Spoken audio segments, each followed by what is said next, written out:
Hello everyone, and welcome to the X-Files Season 6 First Time Watching Review. So it has been a hot minute since the last one, but I'm back. I'm finishing out this series. And yes, I know the show's been cancelled, so a lot of this series has kind of lost its appeal, but you know what? I'm gonna finish, because I would have finished it when I was a kid and would have watched the whole thing, so there. That's my logic, and I'm sticking to it. Okay, so in the movie episode, which is the last episode I did, I expressed that I was concerned that the movie universe would exist outside of the show universe. That's a thing that's happened on other TV shows that have done this kind of thing. That is not the case with this show. No. Season 6 starts off right where the movie left off. Mulder says that he's going to try to recover as many of the X-Files as he possibly can using some sort of advanced technique for reading paper that's been burned. Okay, sure. But they find out they're getting reassigned because they can't prove anything, and I'm a little tired of this trope throughout the show where it's like, oh no, everything's canceled, but we still have a show to run, so we have to find awkward ways to put them in the situations that are relevant to the show's content. Yeah, it's a little overplayed. I'm not a fan, actually. Just let them do the thing. I get it, you know, they're gonna have opposition, but we've seen this before. Come on. The ex-girlfriend? Totally fine, which, in my opinion, is a little anticlimactic. She and Spender will be taking over the X-Files. That's a good fit, that makes sense. So Skinner gives Mulder a lead on an EBE, an extraterrestrial biological entity, that, you know, like alien, burst out of someone's chest. Specifically out of someone working for that company Roush that I said before would probably be coming back because they don't give things names if they don't matter to the plot.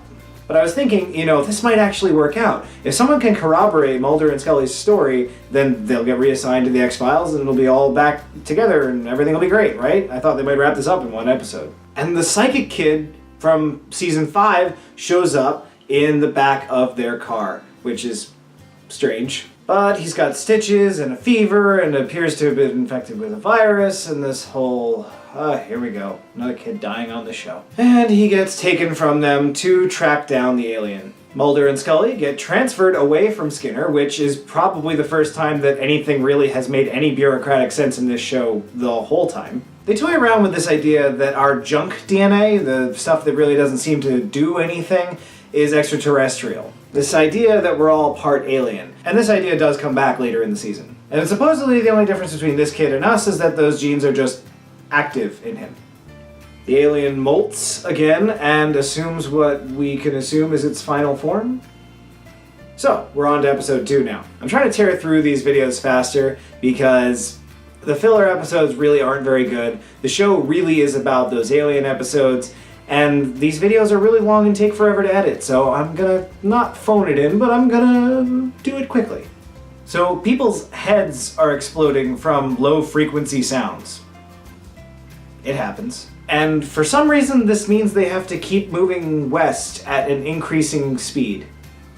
I assumed they were going to bring the Doppler effect into this somehow, and that was why they needed to keep accelerating, but never quite got there. And this is another episode where there's a lot of anti-Semitic themes, and I don't really understand, is this something that was talked about a lot at the time or something? I'm missing something.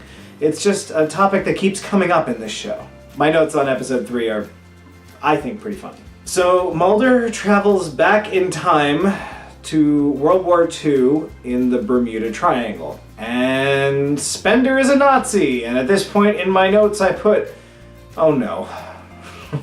Scully doesn't recognize him. Meanwhile, back in the present, which is a weird sentence, the lone gunmen find Scully and tell her Mulder has disappeared with the Queen Anne in the Bermuda Triangle. And we are to believe they've been trying to monitor him? Scully kisses Skinner at one point. That's a ship that none of us wanted to sail. I also wrote down that this is by far the longest continuous shot in the show so far. It must have been a production nightmare, but hey, they did the thing. It's a pretty exciting shot. I'm not gonna show it, but go watch it. And of course, Mulder breaks the Temporal Prime Directive, which I know is not a thing in this universe, but come on, Star Trek is everything, by telling them all the future. Sounds like a pretty bad idea, Mulder. Every show that's ever dealt with this theme proves that it's not gonna work out well, but You're Mulder, you do whatever the hell you want. It's your show, we know. I wrote down that their new FBI director has a terrible Jamaican accent. Like, not a really intense one that's hard to understand, but like a really obviously fake one. Mulder manages to go back to the present by jumping into the water because he's Mulder and it's his show. I wrote down, oh, thank God they're not making this a two-parter. I also wrote down, what was the point in Dana going after him and finding the ship? She does nothing. And what's with the Wizard of Oz references? I don't get what happened in this episode. Was it written as a fan fiction that they just decided to turn into a show episode? Like, what happened here? A time-traveling Mulder, okay, you know, most shows end up doing a time travel episode at some point, but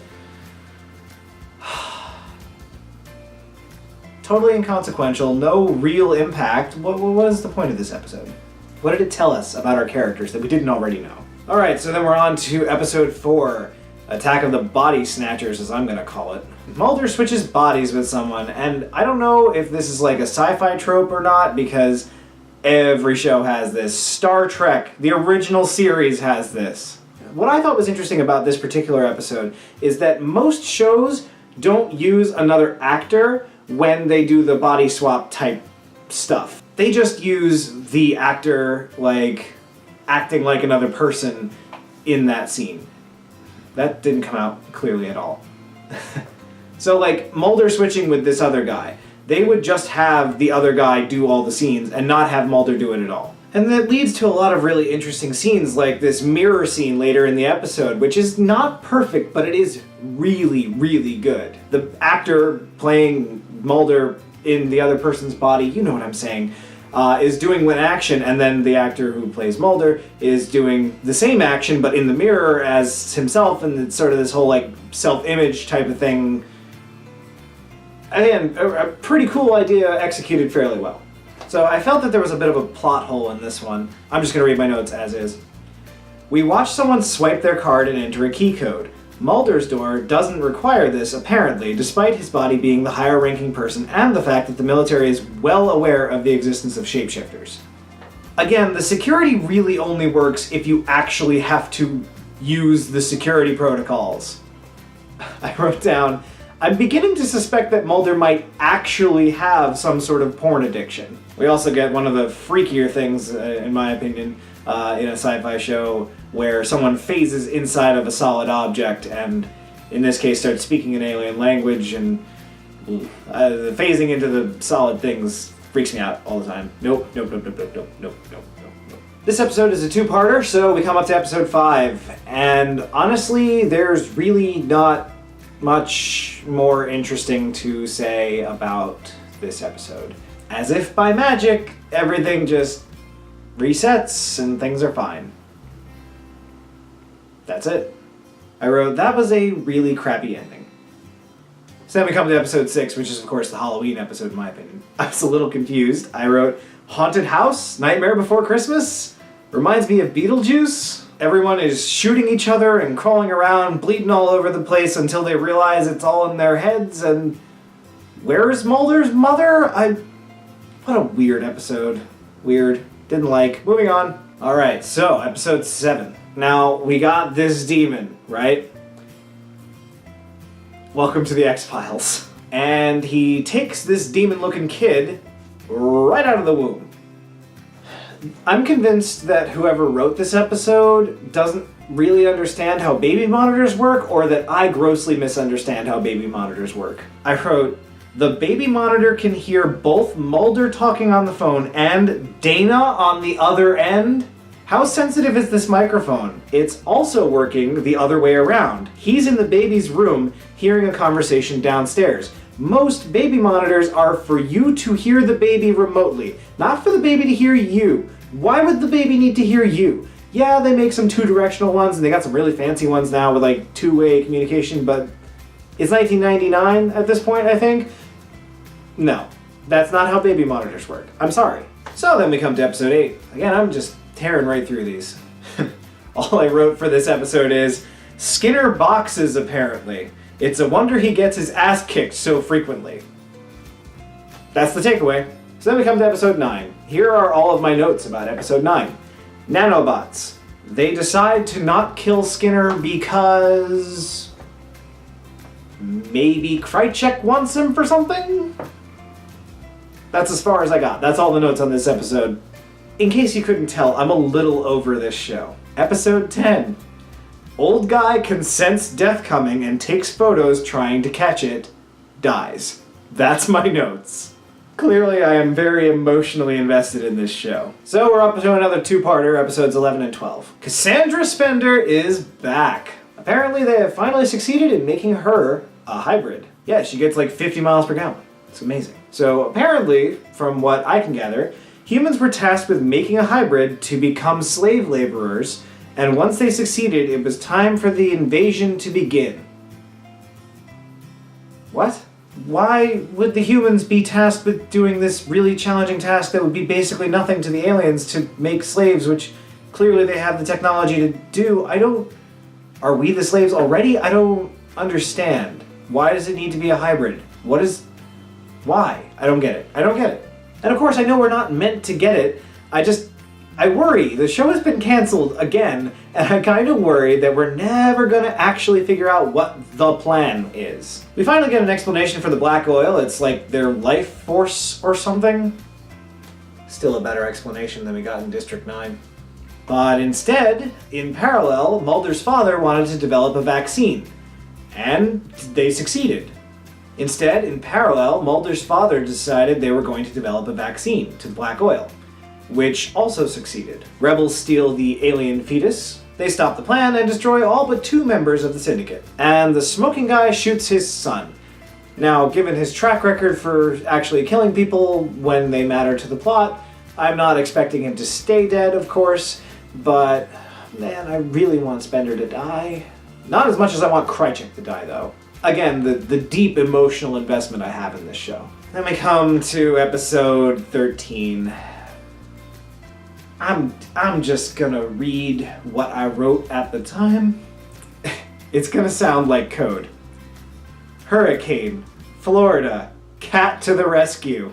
Tentacle monster apparently can't deal with fresh water. How did it breed without humans? Okay, so we're not gonna talk about that one anymore. So we're on to episode 14. Making good progress here. So this show borrows from another trope of sci-fi, the time loop. The time loop. Now, I actually happen to like a lot of time loop episodes. I think it can be fun, especially from someone who enjoys watching continuity on screen, to watch something repeated over and over again, have those multiple takes and be like, how exact were they with all the little details? I think it's fun. A lot of people definitely find them incredibly boring, and I totally understand how those people feel and why they feel that way. So we're in a hostage situation, Mulder gets shot, and then he and Dana get blown up, and the show ends. So thanks for stopping by, we'll be back again next... But instead of staying dead, he wakes up to his waterbed leaking all over. Now, the waterbed thing is left over from that episode where the people were phasing into rocks and all of that, and there's like little artifacts left over from the total reset that happened except for weird random objects. I don't know, it didn't make a lot of sense then.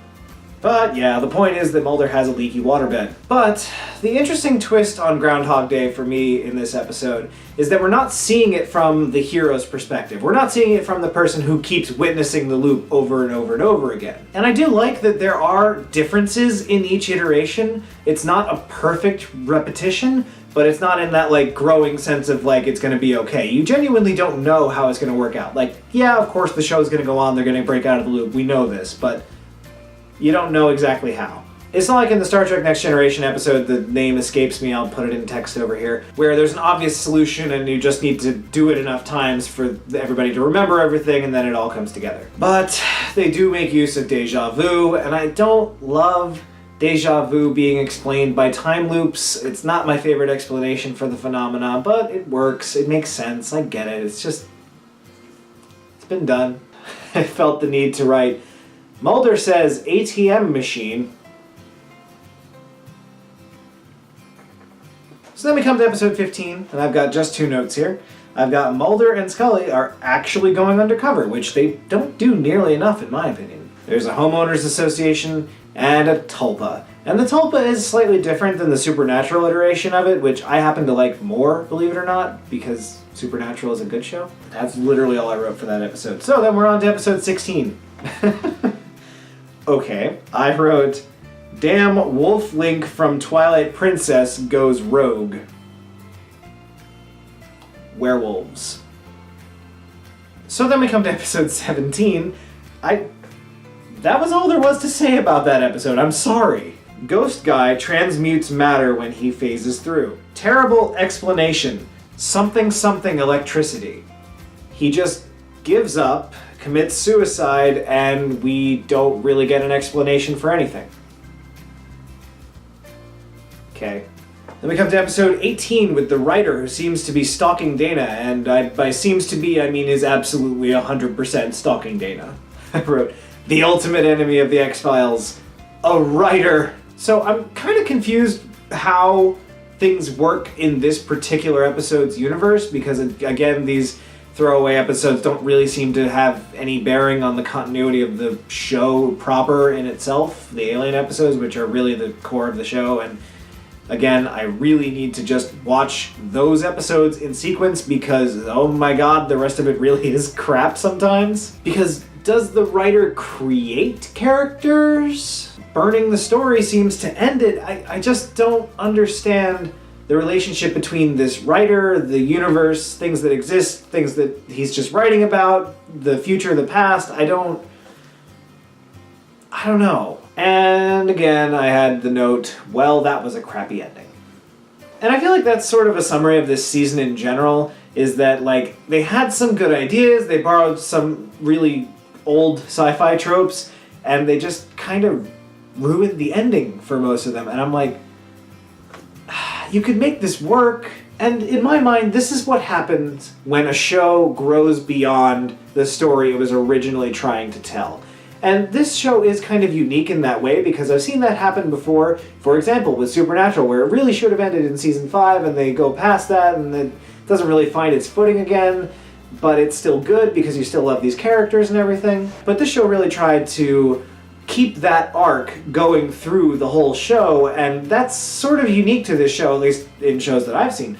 And I don't know, I can't really tell if they were successful, because I know that I wouldn't bother watching half of these episodes.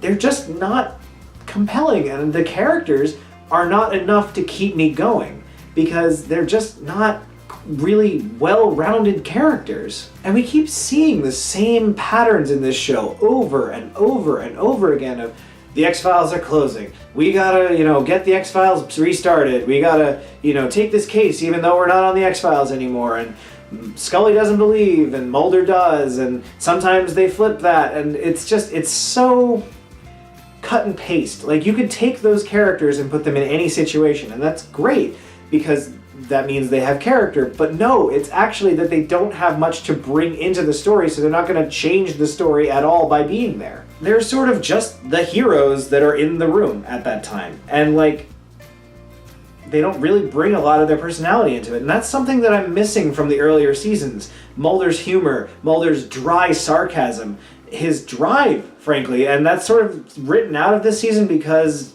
plot. But, like, I just... what's there? What's left? They've gutted the show. They've spread out all the Alien episodes to be about 5 apart from each other at least. And it's like, what are we even doing here? It's a serialized show. It's going to be on all the time, and it's really about keeping that audience. But if you're trying to keep your audience with stuff like this, I don't know if I would have watched it. Like, binge watching it is hard because it's so boring when you take it all, even when you take it all together in a giant glob. I can't imagine waiting a week at least to watch each of these episodes and then, like, being excited for the next season. I just want to watch the Alien episodes, and everything else is kind of not so great. So then we come to episode 19, which I've called the baseball episode. But the alien is a racist? Really? The alien. It is deeply, deeply uncomfortable hearing the N-word on TV. I'm just gonna say it. And obviously, I am not an affected party by this, but no. I put Dana is all loose in this episode, like almost out of character. Silly, even. Again, I'll be just reading my notes today. So all great baseball players were aliens. Come on. I don't know why this exists in this universe. There is no way that the Syndicate would have been totally fine with aliens having a public visibility of any kind. The last note I put for this episode is that I genuinely can't decide if this episode is trying to be funny or heavy-handed. For me, the tone is just off. I can't tell. It feels like a fun story. It feels like actually a pretty decent idea for a standalone movie, but I just don't know how it fits in with the rest of the universe of the X-Files. It just doesn't make sense. We're almost done with this show, right? So then we come to episode 20. The sequel to the Lone Gunman episode that you never wanted. So they're trying to get into DEF CON, and for some reason they go chasing after the woman from 10 years ago. The last thing I wrote for this episode is they get her safe by getting her declared dead. Nobody needed, apparently. So then we come to episode 21. First thing I wrote down is skeletons found in the same position, except they're not. Like, if you're gonna have a prop be the driving thing in your episode where it's like perfectly the same position of the bodies, you kind of have to line it up. Have someone stand there with a photo of the prop and be like, no, move your leg to the left. Come on, this isn't that hard, is it? We get the triumphant return of the slideshow. I'm not sure, I probably missed a few, but I made a note of it, so who knows? And they mention again this idea that Mulder is never wrong, and I'm like, show, this is a flaw. This is not a thing you want to throw in your audience's face. You don't want to remind them that this is Mulder's show and everything he does is perfect. Unless you're going to set up for some sort of reversal of that where he makes a mistake, which they don't. I'm just going to read the notes as they were written. This has to be some kind of dream. They seem to merge into the same hallucination and then just climb out of the ground. Oh, more hallucinating. I also wrote that it's kind of awkward that they're citing the fact that their lives jump cut on a show that uses jump cuts. I, myself, am just a little bit of a fan of the jump cut. I also wrote, why does Scully look more burned than Mulder? So then we come to the final episode of the season, thank God. And Scully does a lot of narrating. At least it's not a poem, it's her prose, which is kind of weird because I'm trying to understand where this dialogue is coming from. This isn't her report to Skinner or anything anymore like it was earlier in the show. This isn't her diary, is it? And I don't know, like, where is this dialogue coming from? It feels very much like the writers are just trying to show off, like, this is the theme. Have you noticed the theme? Here's the theme! We know! We're not stupid. Stop treating us like we're stupid. We're not stupid because we can't figure out what's going on. You haven't given us enough information to figure out what's going on, and sometimes your explanations don't make a lot of sense. Yes, I am now speaking directly to the writers of The X-Files, because they watch this channel. I wrote, Mulder gets an ear infection from looking at a paper. Skinner has Krychek working the case in parallel. What is the relationship here? He used to be an agent, he got involved with Russia, and now he's working for Skinner? I don't understand the power structure in this show, and I swear it just changes to match whatever actors they can actually get for each episode. Whatever happened to Blondie? I wrote, ooh, the ex-girlfriend is back. I was kind of wondering what happened to her because, like, we haven't seen her very much throughout this season. Where's the tension? Now, one of my biggest gripes with this episode is that the doctor who's hiding out with Scully doing the whole, healing ritual thing, he watches Dana take her phone, get on the call with Skinner, tell him that she's with the doctor, where they both are, and then tells her after she hangs up, don't tell anyone where I am. You just watched and heard her tell someone where you are. And of course it gets him killed. But seriously, they were like 2 feet apart from each other. There is no way he did not hear her say this. Like, don't even put that line in. It doesn't even, like, yeah, of course he's afraid. We get it. I also put, Dana would go to the beach in a suit. And Dana finds a big-ass UFO that apparently no one else is bothered with, even though Krychek is also on the case and following all the same leads and has better information and resources than she does, and it doesn't make a lot of sense, and that's the end of the season. Okay. Yeah, I don't think I like this show very much. I'm just not loving the filler episodes much at all. I am not even really loving the plot-heavy main story episodes a lot anymore because I just can't tell where this is going or if they're just deliberately trying to change course on us just to keep us unsettled. I'm like this close to just reading the Wikipedia article on the show to call it quits, but I have started a thing and I'm going to finish the thing even if it bores me to tears. And that is all for this video. I'll be back again next week with a Halloween episode. That should be pretty fun. Hopefully I'll have some interesting content for that. But until then, stay curious.